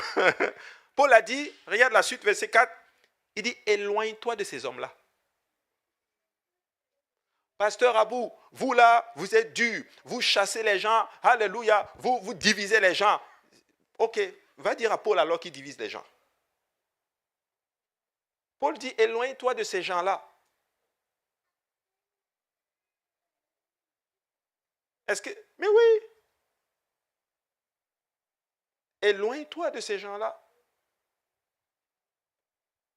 Moi, je parle comme cela pour dire, c'est vraiment pour protéger, pour enseigner la parole de Dieu. Pasteur Abou, tu ne comprends pas. Je te dis, je sais. C'est ça. C'est ça. Donc, c'est important de comprendre ces choses-là. Donc, alors que toutes ces mauvaises choses arrivent, l'apostasie, beaucoup de bonnes choses aussi vont arriver, et cela en même temps, nous allons avoir un temps de réveil.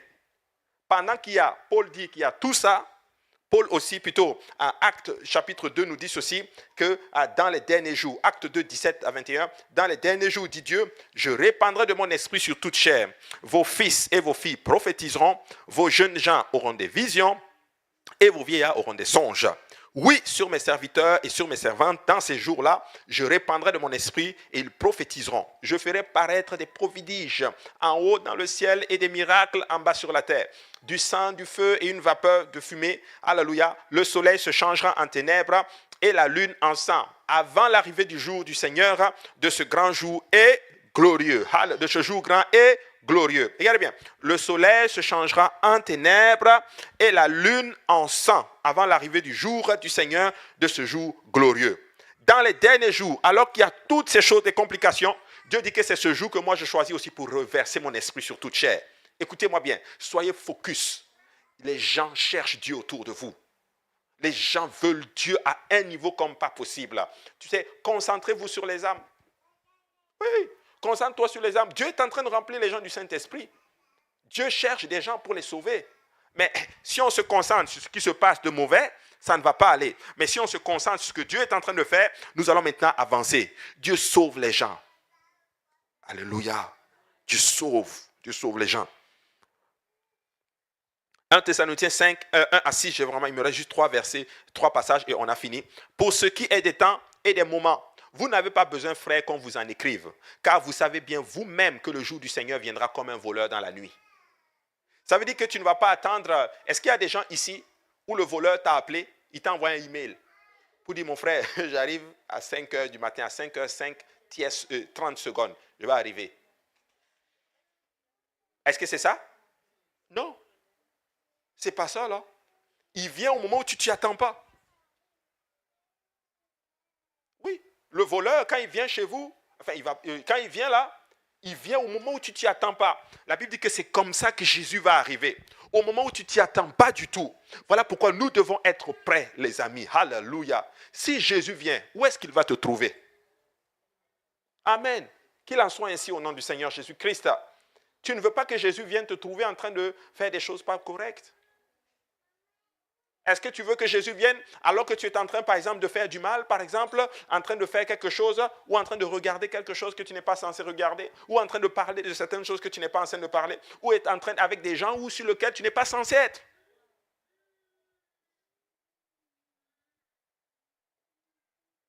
Est-ce que c'est ça?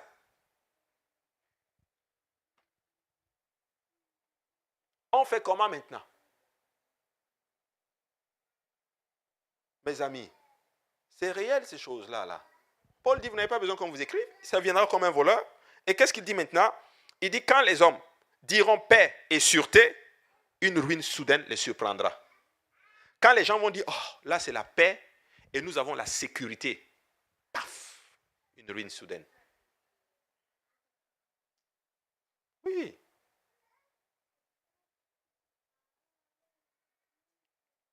Et puis, qu'est-ce qu'il dit maintenant? Une ruine soudaine les surprendra, comme les douleurs de l'enfantement surprennent la femme enceinte, et ils n'échapperont point. Quand la femme enceinte, elle est là, elle est assise dans son canapé, elle est là, le ventre est là. Elle sait que c'est proche, ça arrive bientôt. Et pouf, dès que ça commence, ça la surprend. Qu'est-ce qu'elle fait? On la met dans les conditions pour qu'elle aille accoucher et tout. Mais ça la surprend. Quand ça te surprend, peux-tu arrêter le processus? Non, c'est parti là. Il dit maintenant, ils n'échapperont point. Donc c'est important, mes amis. Et maintenant, verset 6, mais vous, que quelqu'un dise, mais moi, vous n'êtes pas dans les ténèbres pour que ce jour vous surprenne comme un voleur. Tu n'es pas dans les ténèbres. Parce que nous, les enfants de Dieu, ça ne va pas nous surprendre. Quand ça va arriver là, oui, on sera genre, mais on s'y attendait. Les enfants de Dieu s'attendent à l'enlèvement. Quand l'enlèvement va sonner là, écoutez-moi bien, tu ne seras pas surpris d'être sauvé. Tu vas pas dire, oh, j'ai été sauvé. J'ai été sauvé, oh, j'ai été sauvé. Oh, non, c'est pas ça là. Tu es sûr. Mais oui, mais oui. Et tu ne vas pas te retrouver en enfer en disant, oh, comment je me suis retrouvé ici? Non, non, non, non. Ceux qui vont se retrouver en enfer, ils savent qu'ils arrivent là-bas. Écoutez-moi bien. Nous ne sommes pas dans les ténèbres, ça ne va pas nous surprendre. Nous allons monter au nom de Jésus-Christ. Alléluia. Je décrète et déclare, je parle sur ma vie, je parle sur ta vie. Alléluia. Je vais monter dans le nom de Jésus. Suis-je parfait? Non. Mais Jésus va m'aider. Alléluia. Jésus va me donner la force. Il va te donner la force, mon ami. Il va te donner la force, mon frère et ma soeur, pour que tu puisses y arriver. Et ma prière pour toi. Et le plus beau des cadeaux que tu peux nous faire, c'est que tu ailles au ciel. Alléluia. Amen. Et là, il dit, vous êtes tous des enfants de la lumière et des enfants du jour. Nous ne sommes point de la nuit ni des ténèbres. Ça veut dire quoi? Ça veut dire qu'on ne va pas te voir dans les coups bas. Coups bas. Les gens bizarres, façon ténébreux, nébuleux, occultiste, façon noire, comme toute la combinaison que, toi, ce n'est pas là-bas que tu es. Toi, tu es dans la lumière de Dieu Jésus. Il dit maintenant, ne dormons point. Donc, ne dormez donc point comme les autres, mais veillons et soyons sobres. Veillons là, ça ne veut pas dire que tu es toujours en prière. Je sais que la pression, là, il y a une pression dans ta tête. Attends, mais est-ce qu'il est en train de dire, je dois être toujours en prière?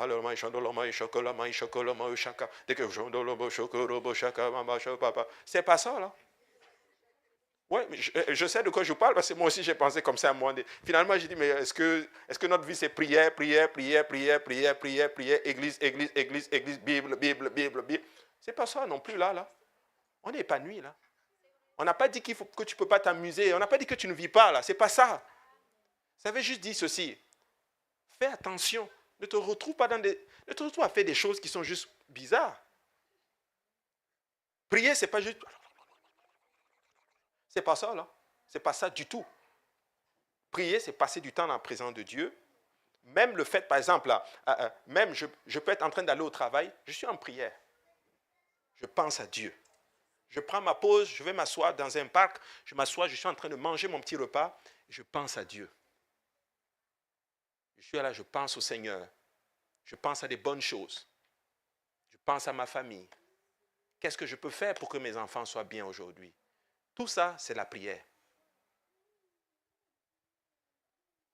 Je sais de quoi je vous parle. Je me suis assis, et moi aussi j'ai pensé aussi un peu. Même prendre du bon temps en famille, c'est une prière. Parce que tu es dans la présence de Dieu. Mais ça ne nie pas le fait que je dois me retrouver dans un endroit où je prie et je parle à Dieu. Vous comprenez ce que je veux dire?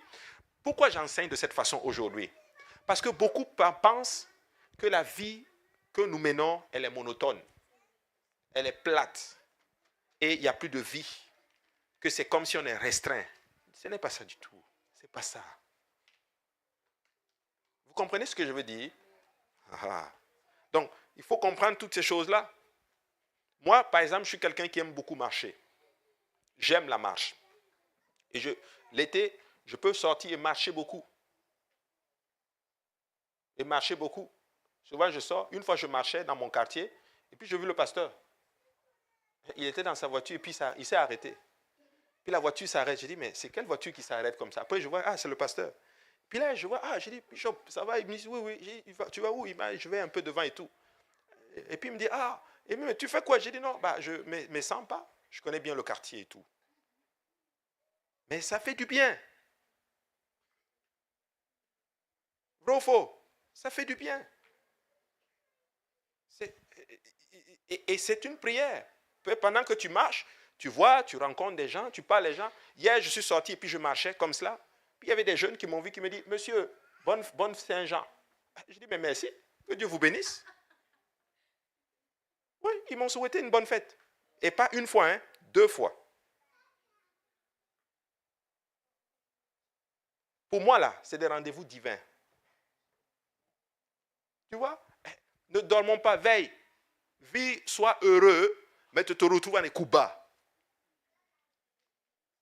Dans ces moments-là, j'aurais pu être en train de commérer quelque part, en train de faire des trucs bizarres. Hey, tu as vu que, tu as vu frère tel, tu as vu sœur tel, tu as fait ça, oh ha. Est-ce que ça c'est une bonne chose? Non. Amen. Alléluia. Maintenant,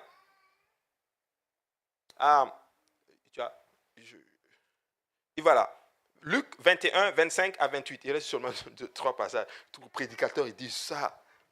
Regarde. Luc 21, 25 à 28. Il y aura des signes dans le soleil, dans la lune et dans les étoiles et sur la terre.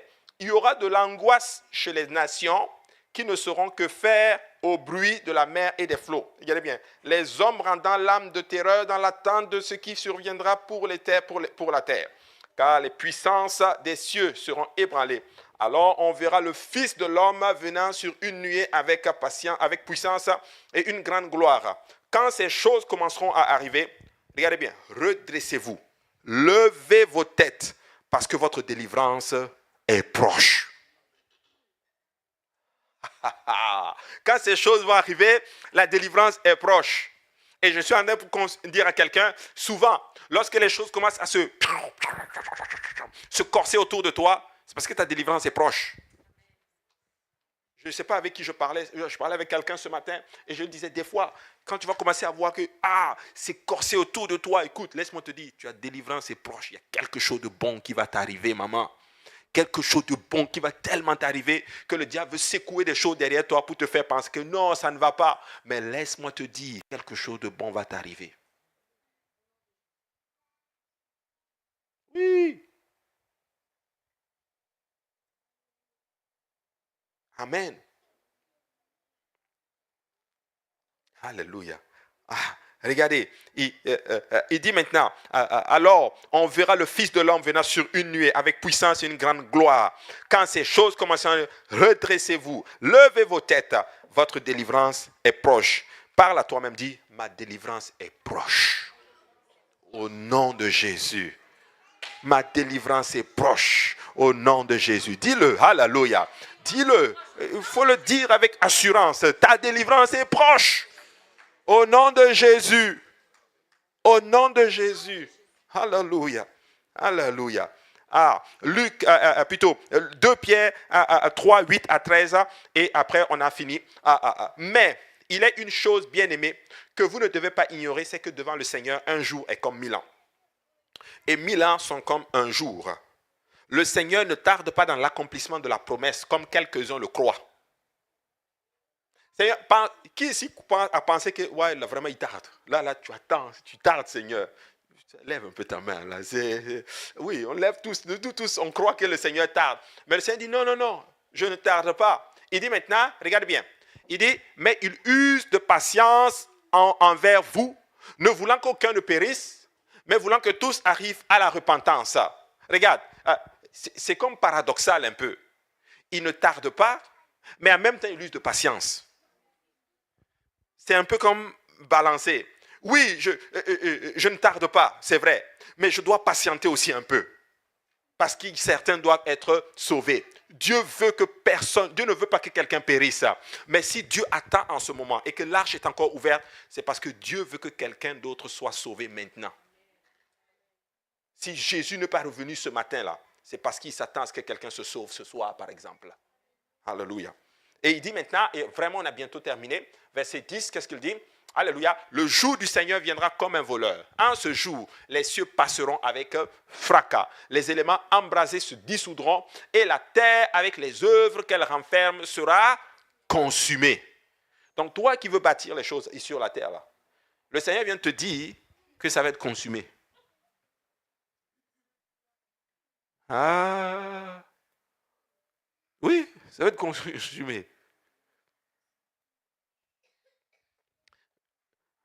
Je raconte la blague. Celui qui est arrivé au ciel, un qui est arrivé au ciel, au jugement. Et là, il est devant le Seigneur dit, toi, tu as bien travaillé, alléluia, voici ton château. Une belle maison, bien, et puis il est content. Alléluia, merci Seigneur, yes, j'ai galéré sur la terre, mais j'ai travaillé pour Dieu, alléluia, et le Seigneur m'a béni, il m'a récompensé, je suis content. Il va, et tout. Et puis maintenant, il y a un autre qui arrive. Il est sauvé, hein? Il est sauvé, correct. Mais il dit, mais moi, ma récompense, c'est où? Et Dieu dit, ok, l'ange là, il va te montrer où se trouve, toi, ta récompense. Bon, l'ange le conduit, il passe, il voit des belles maisons. Alléluia. Et lui aussi, il est sûr que ça part. Puis il arrive, il voit une cabane là et tout. On dit, mon ami, voilà, ça c'est chez vous. Ça, c'est chez vous. Voilà. Il dit, mais comment ça chez nous? Non. Tu n'as pas vu pour les autres? Et puis là, je lui dis, mais nous, on a construit avec le budget que tu as envoyé, mon ami. La Bible dit, amassez-vous des trésors au ciel. C'est que tu t'amasses ici, là. On construit avec ça là-bas. Mais tu n'as pas amassé des trésors. Tu t'es juste sauvé, tu t'es assis, et puis tu dis, alléluia, l'Éternel est bon. Alléluia. Non, fais quelque chose pour Dieu. Dieu te rendra cela au temps convenable. Le rabbin nous a dit hier, il dit, les amis, ne vous fatiguez pas de faire le bien, car le Seigneur vous le récompensera au temps convenable. J'encourage quelqu'un à te dire, tu travailles pour les âmes, tu prends soin des âmes, tu fais le travail de Dieu, tu es fatigué, tu n'en peux plus, tu as l'impression d'autres thèmes que tu perds ton temps, tu as l'impression, tu bénis les autres, mais toi-même tu es comme en train d'être détruit. Je suis venu t'accompagner et te dire, mon ami, continue ton travail, continue de faire le travail de Dieu, continue de faire la volonté de Dieu. Dieu te récompensera au temps convenable. Yes. Ouais. Alléluia. Dieu te compensera au temps convenable. Et là, puisque toutes ces choses doivent se dissoudre, qu'elles ne doivent pas être... puisque toutes ces choses doivent se dissoudre, qu'elles ne doivent pas être la sainteté de votre conduite et votre piété. Tandis que vous attendez et hâtez à l'avènement du jour de Dieu, à cause duquel les cieux enflammés se dissoudront et les éléments embrasés se fondront. Mais nous attendons, selon la promesse, de nouveaux cieux et une nouvelle terre où la justice habitera. Il est venu te dire que ça là que tu vois là, ça va être cassé. Ouais. Moi je suis, tu sais, je vois un peu les apôtres un peu, ils marchaient avec Jésus et puis ils sont sortis du temple. Vraiment, j'ai bientôt fini. Ils sont sortis du temple et puis ils sont contents, ils voient des immeubles, des buildings, ils voient le temple. Ils disent, Seigneur, regarde tout ça. Savez-vous qu'est-ce que Jésus a dit? Tout ça c'est bien, mais je vous le dis, il ne restera pas pierre sur pierre de ce que vous êtes en train de voir. Tout ça va être détruit. Tu sais quoi? Quelques années plus tard, le roi Titus est venu, pas le Titus, qui était le chef d'armée, Titus, il est venu, il a détruit Jérusalem, il a détruit le temple. Tout ce qui reste aujourd'hui, c'est les vestiges, c'est le mur de lamentation là. Vous voyez les Juifs, ils prient là-bas, là où ils font comme ça, c'est tout ce qui reste du temple. Tout a été détruit. Jésus a dit, faut pas, tout ça va être détruit. Hébreux 10 et 25. C'est mon dernier passage. Si on peut tous se lever maintenant.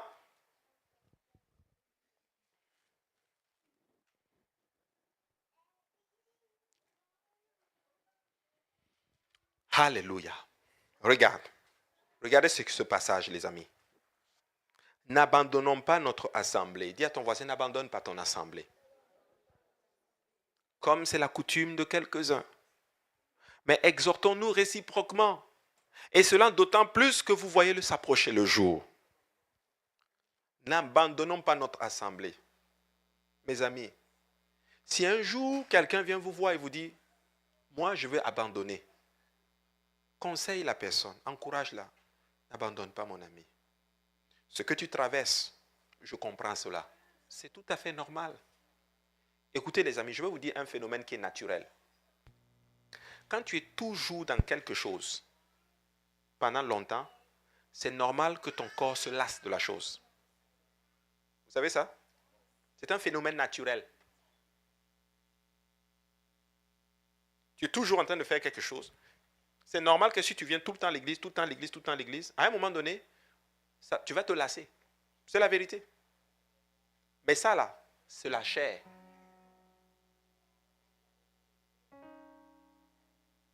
Ce n'est pas l'esprit. Vous comprenez ce que je suis en train d'enseigner? Oui, oui. C'est pour ça qu'il faut persévérer. Il faut persévérer. Même dans ta famille, toi-même là. Tu sais pourquoi des fois tu dis, oh mais moi je veux quitter cette famille là. Personne ne me respecte ici. Personne ne me comprend. Ça c'est les jeunes souvent qui disent là. Oh moi je pars d'ici. Personne ne me comprend. On ne me comprend plus. Toi tu es arrivé à cette place où on doit te comprendre. C'est en Afrique là. Tu ne comprends pas du tout. Tu n'as aucun droit. Tu restes là. Mais en 2023, là, tout le monde a des droits. Les enfants, oh, personne ne me comprend ici. J'ai mes droits. Personne ne respecte mes droits. Il rentre dans sa chambre, et il a une chambre en plus. Il a une chambre. Il rentre dans sa chambre, il ferme la porte, il joue, il prend sa PlayStation, il joue à sa PlayStation. Personne ne me comprend ici. Mon ami,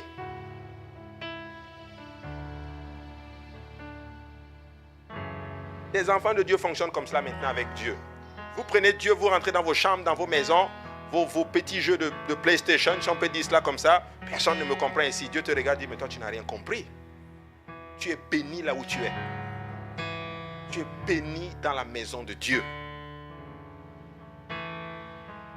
Ne soyons pas des bébés gâtés, les amis. Ne permettez pas à cette société d'être des enfants gâtés. Amen. Alléluia. J'ai besoin de la maison de Dieu. Amen. Tout n'est pas parfait ici, là. Mais j'ai besoin de la maison de Dieu. Mes frères et sœurs ne sont pas parfaits. Mais j'ai besoin d'eux. Ce sont mes frères. Ce sont mes sœurs. Amen. Alléluia. Vous imaginez un jour, par exemple, Pasteur Emery, je prends Pasteur Emery. Imagine-toi, ces enfants arrivent, ils disent, papa, moi là, tu respectes pas moi mes droits ici, là, là. Ah bah écoute, moi je vais voir ailleurs, là, je vais sortir un peu. Ça veut dire, écoute, vas-y.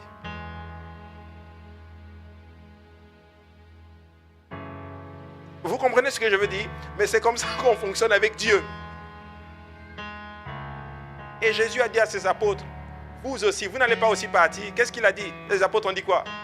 À qui irions-nous? C'est toi qui as les paroles de la vie. Amen. Alléluia. Alors, venons à l'autel et parlons à Dieu. Disons à Dieu, donne-moi la force de te servir avec un cœur d'amour. Alléluia. Amen. Tu sais, parlons à Dieu de façon saine. Je ne veux pas être un bébé gâté.